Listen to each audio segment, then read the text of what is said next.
दोस्तों नमस्कार, मैं पुष्कर बिष्ट आप सभी लोगों का अपने चैनल अद्भुत हिमालय पर हार्दिक स्वागत और अभिनंदन करता हूं। दोस्तों जैसा कि आप जानते हैं कि मैं समय समय पर स्वरोजगार के मुद्दों पे कि क्या क्या स्वरोजगार हमारे पहाड़ में हमारे युवा भाई कर सकते हैं उन मुद्दों पर विभिन्न प्रकार के वीडियोज़ आपके सामने प्रस्तुत करता हूं और आप लोगों के भी काफ़ी महत्वपूर्ण सुझाव उसमें आते हैं। तो इसी कड़ी में दोस्तों आज मैं उत्तराखंड राज्य के बागेश्वर जनपद के गरुड़ तहसील के पास सीमैप नाम से एक संस्था है, वहाँ पे आया हूँ। तो आइए जानते हैं इस संस्था के बारे में और इस संस्था में किन किन विषयों पे कार्य होता है, तो उस विषय में आपको विस्तृत जानकारी देते हैं। दोस्तों मेरे साथ हैं संस्था के तकनीकी नमस्कार सर। नमस्कार दोस्तों मेरे साथ हैं संस्था के तकनीकी एक्सपर्ट श्री प्रबल वर्मा जी। तो मैं सर से जानना चाहूँगा कि इस संस्थान का मैंडेट क्या है, इनका क्या उद्देश्य है, किन किन फसलों पे ये लोग कार्य करते हैं। तो सर मैं आपसे जानना चाहूँगा, आप विस्तृत में बताएं। नमस्कार। मैं प्रबल प्रताप सिंह वर्मा। अभी आप लोगों को मैं बताना चाह रहा हूँ, हम लोगों का जो संस्थान है इसका नाम केंद्रीय औषधि एवं सघन पौधा संस्थान है। इसका जो हेड क्वार्टर है, जो हमारा मुख्यालय है वो लखनऊ में है। ये इसकी क्षेत्रीय प्रयोगशाला है जो कि यहाँ पुरारा एक गांव है, वहाँ पे स्थापित की गई है।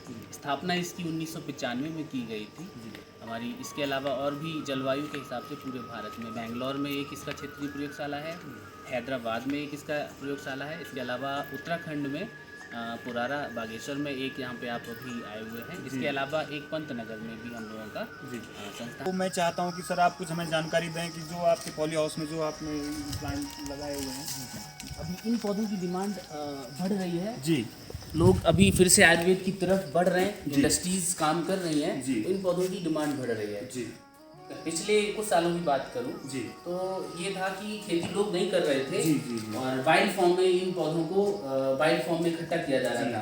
तो नुकसान उससे क्या हुआ कि जंगलों से जो दोहन किया जा रहा था, बहुत सारी प्रजातियां हैं जो कि विलुप्त होती चली जा रही है। हमारी बायोडाइवर्सिटी उसमें खतरे में है। बिल्कुल। तो सर मैं जानना चाहूँगा ये कौन सा पौधा है, कौन सी क्रॉप है? ये पौधा है, इसे जिरेनियम बोलते हैं जी। जिरेनियम ये एरोमेटिक प्लांट है, सुगंधी पौधा है। इसकी जो एरोमा है गुलाब की तरह ही होती है। इसका जो एरियल पार्ट है, वेजिटेशन जितना ये दिखाई दे रहा है वेजिटेटिव पार्ट, इसमें ऑयल होता है इसकी पत्तियों में। इसका फुल प्लांट 3 महीने में तैयार हो जाता है खेत में जी।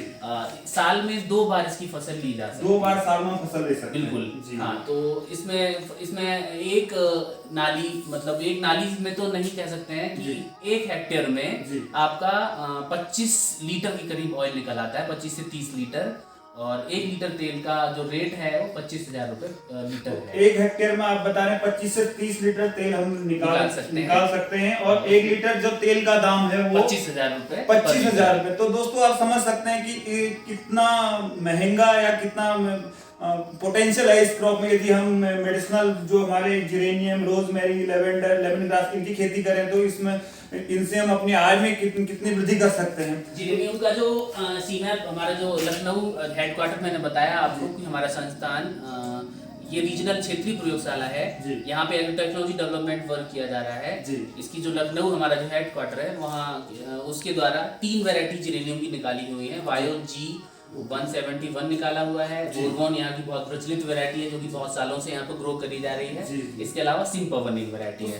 सर मैं आपसे एक प्रश्न मेरा ये है, ये जो भी हमारे पर्वतीय क्षेत्र के किसान भाई जो अभी कोरोना संकट से प्रभावित हुए हैं, कहीं न कहीं उनका रोजगार प्रभावित हुआ है, तो बहुत से लोगों के सुझाव आते हैं कि वो मेडिसिनल प्लांट की खेती करना चाहते हैं। तो मैं आपसे ये जानना चाहूंगा कि हमारे इस परिक्षेत्र हिमालय परिक्षेत्र में, पहाड़ के परिप्रेक्ष्य में किसान भाई कौन सी क्रॉप को चुने, किसकी खेती करें, आप उसके बारे में कुछ बता दें तो काफी फायदेमंद है। बिल्कुल। यहाँ पे हमारी जो पहाड़ की एक समस्या है, यहाँ पे जो खेती ज्यादातर लोग बंदरों की वजह से, बंदरों का आतंक है और भी जानवरों का जो आतंक है उसकी वजह से खेती धीरे धीरे छोड़ते चले गए। आज के टाइम पे बहुत सारी जो हमारी जमीन है पहाड़ की ऐसी बेकार पड़ी हुई है। और अभी के टाइम पे जो लोग जो पलायन होके माइग्रेट होके जो लोग गए थे वापस आए हैं, फिर से अगर खेती की तरफ रुझान उनका बढ़ रहा है और बंदरों की आतंक और जानवरों के आतंक को देखते हुए अगर खेती शुरू करना चाह रहे हैं, सब्जी की खेती नहीं अगर कर रहे हैं वो, तो ये एक बेटर ऑप्शन है। औषधीय सगंधी पौधों की खेती को शुरू कर सकते हैं। उसमें एक रोजमेरी की खेती है, जिरेनियम की खेती जो कि आप देख रहे हैं अभी। जिरेनियम की खेती के अलावा आप लेमन ग्रास की खेती, गुलाब की खेती और इसके अलावा और भी बहुत सारे औषधि पौधे हैं जिनकी खेती आप कर सकते हैं।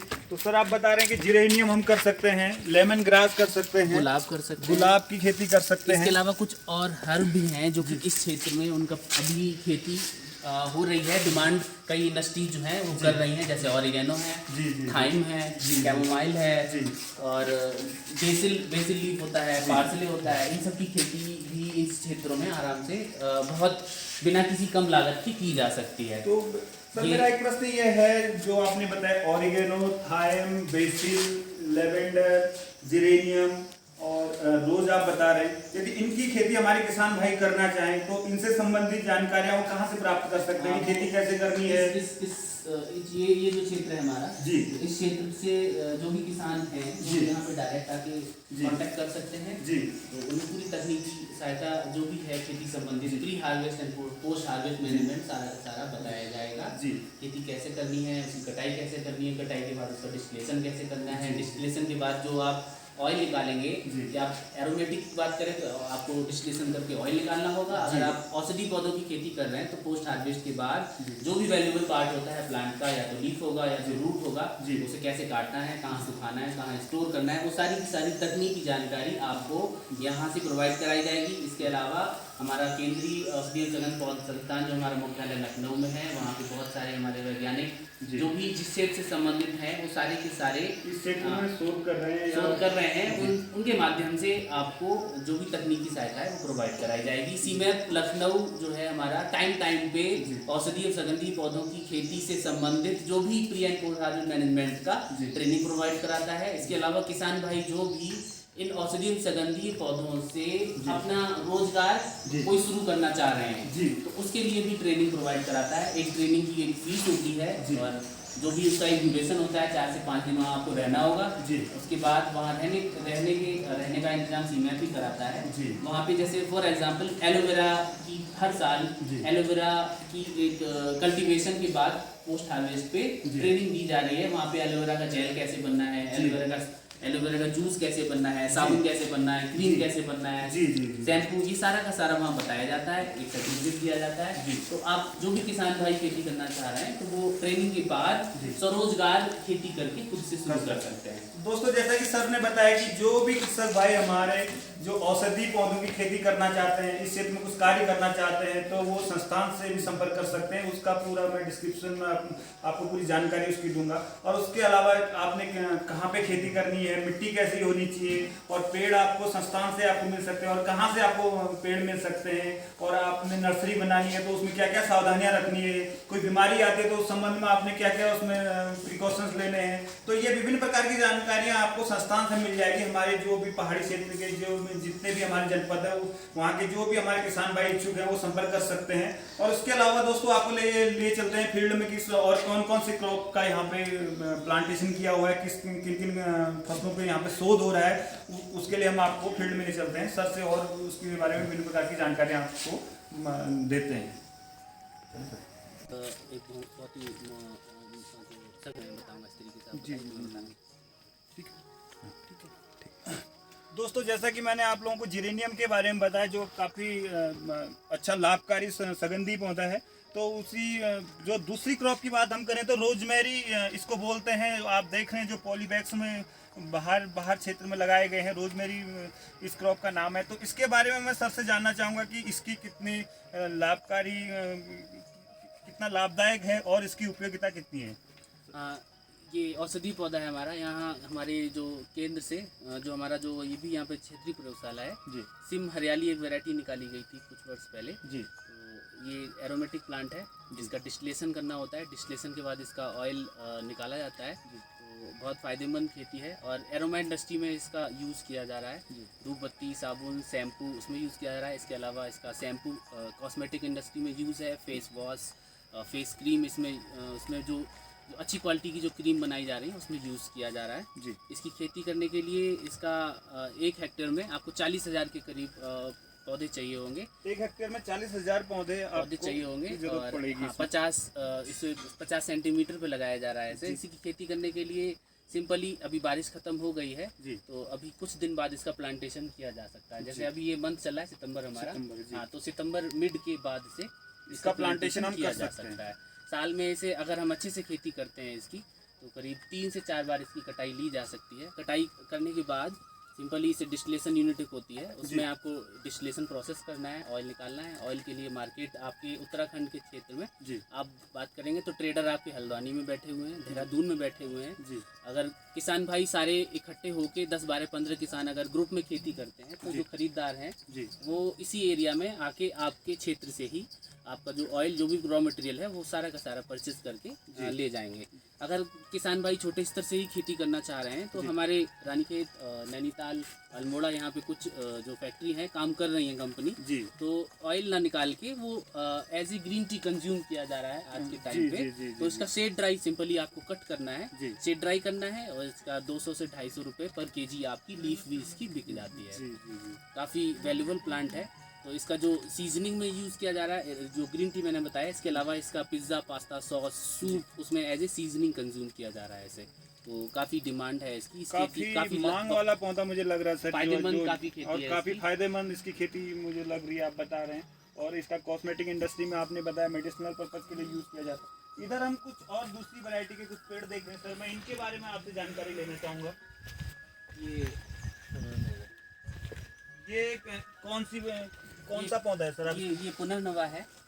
पुनर्नवा मीनिंग कह सकते हैं कि फिर से नया, रीजनोवेटिंग प्लांट है ये। 20 से 22 जो मेजर डिजीज हैं हमारी ह्यूमन बॉडी की उसमें काम आता है, जैसे कि यूरिन रिलेटेड डिजीज है, ब्लड प्यूरिफिकेशन में काम आता है, लीवर में काम आता है, किडनी में काम आता है, हार्ट डिजीज में काम आता है, स्किन रिलेटेड डिजीज में काम आ रहा है ये काम।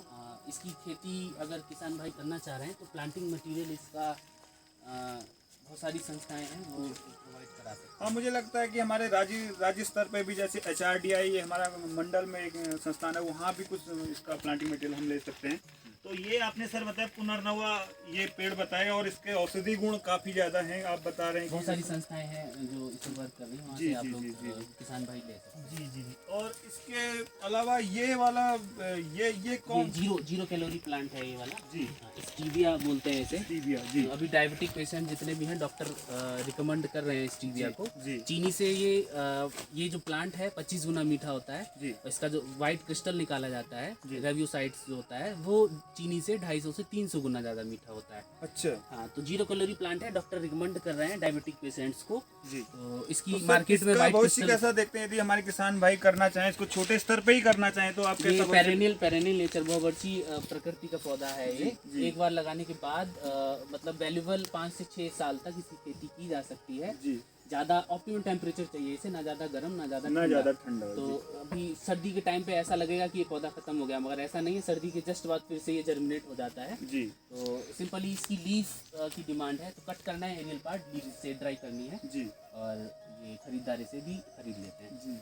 तो मुझे लगता है हमें कुछ ऊपर के क्षेत्र में भी देखना चाहिए। इधर भी कुछ आपके टनल, पॉली टनल कुछ बने हुए हैं, तो इसके बारे में भी कुछ जानकारी ले लेते हैं। ये लो टनल है, ये जिरेनियम का एक थोड़ा ड्रॉबैक ये है कि बारिश के टाइम पे और पाले फ्रॉस्ट के टाइम पे इसे बचाना होता है। तो ये एक तरीका है, जैसे किसान कोई खेती करना चाह रहे हैं तो अपना जमीन का कुछ एरिया इस तरीके से टनल बना के उसे सुरक्षित कर लेना है बारिश से या पाले से। उसके बाद जब सीजन आएगा तो इसी से ही आप मल्टीप्लिकेशन करके आप पौधे तैयार इसी कड़ी में मेरा एक प्रश्न ये था, जैसे हमारे पहाड़ी क्षेत्र में काफ़ी सर्दियों में 2-3 महीने काफ़ी पाला पड़ता है।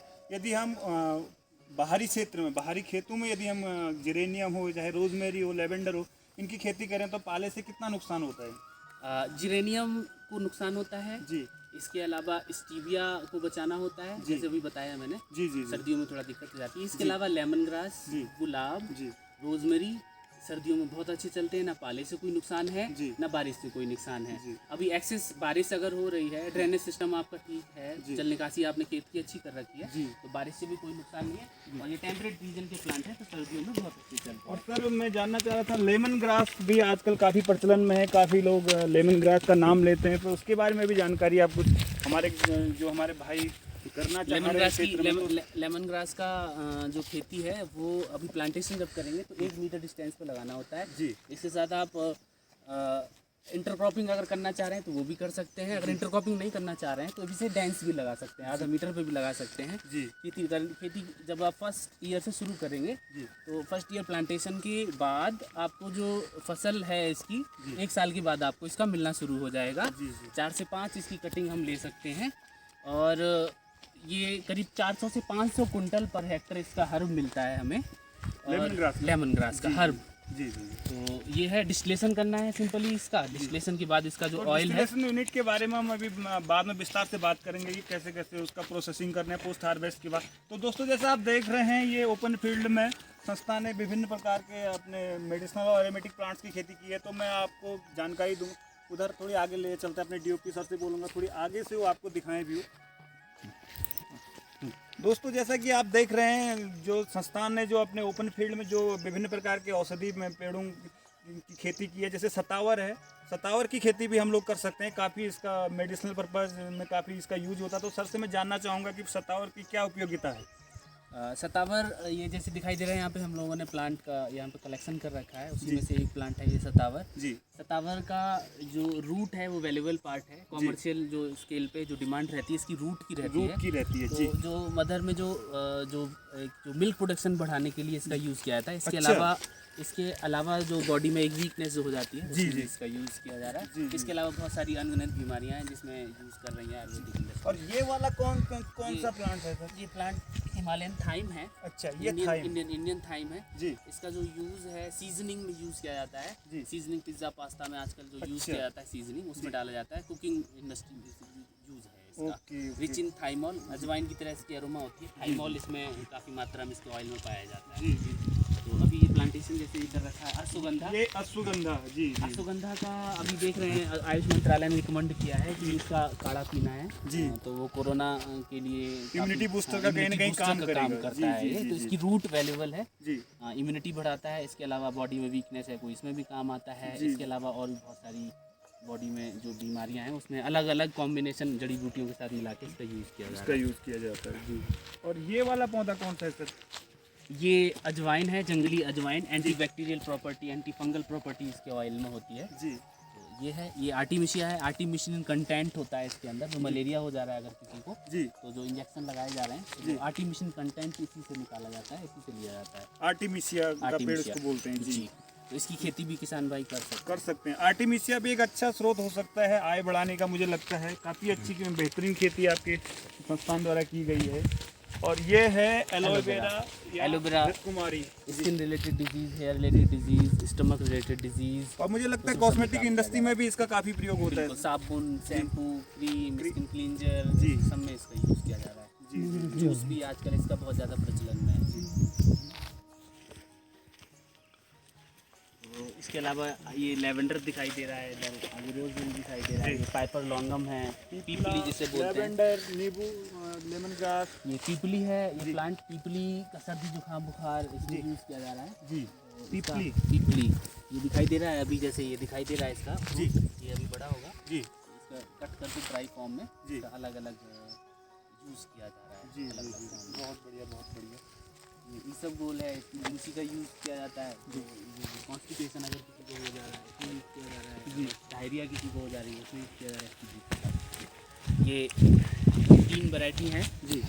फ्लावरिंग अभी स्टार्ट होगा इसमें। पायरेथ्रम है, ये पायरेथ्रम बोलते हैं इसको जी। अवध हंसा झेलम जी, ये फ्लावर है इसका जी।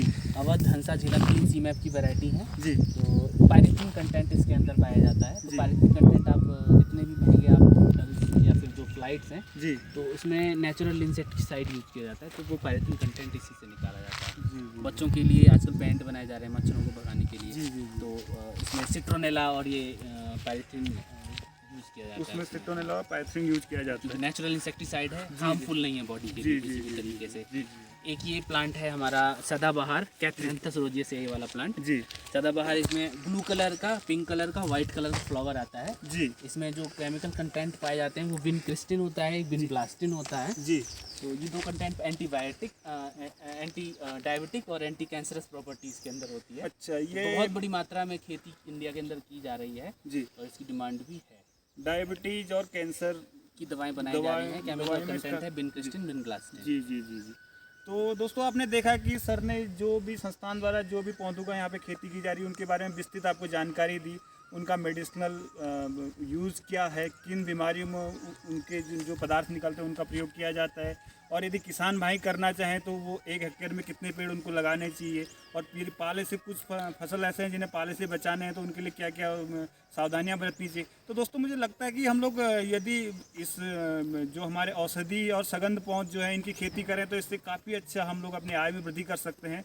और उसके अलावा मुझे लगता है कि जो भी किसान भाइयों को इस संबंध में जानकारी चाहिए तो वो संस्थान से संपर्क कर सकते हैं, वो सीधे यहाँ संपर्क कर सकते हैं। इसके अलावा पंतनगर में हमारा सेंटर, पंतनगर में भी एक रिसर्च सेंटर है, वहाँ संपर्क कर सकते हैं। सीमैप और उसके बाद सीमैप का मुख्यालय जो है लखनऊ में है, तो वो मैं डिस्क्रिप्शन में साइट का भी एड्रेस वहाँ पे डालूंगा, तो आप लोग वहाँ पे विजिट करके भी देख सकते हैं। विभिन्न प्रकार के उनके पेपर्स हैं, ब्रोशर्स हैं, किसानों के लिए प्रोस्पेक्टस हैं, तो उसमें किसान भाई अपने जानकारियाँ वहाँ से प्राप्त कर सकते हैं। तो इसके बाद खेती के बाद यदि आपकी खेती तैयार होगी तो आपने उसके बाद उसकी प्रोसेसिंग करनी है। कुछ फसलें ऐसी हैं जिनकी हमें प्रोसेसिंग करनी है कि उसके बाद उनका प्रोडक्ट बनाना है, चाहे तेल हो या कुछ और चीज़ें बनानी है, तो उसके बारे में हम बात करेंगे। तो सर को मैं थोड़ी अनुरोध करूँगा कि सर हमें बताएं कि प्रोसेसिंग यूनिट में कैसे कैसे कार्य किया जाता है।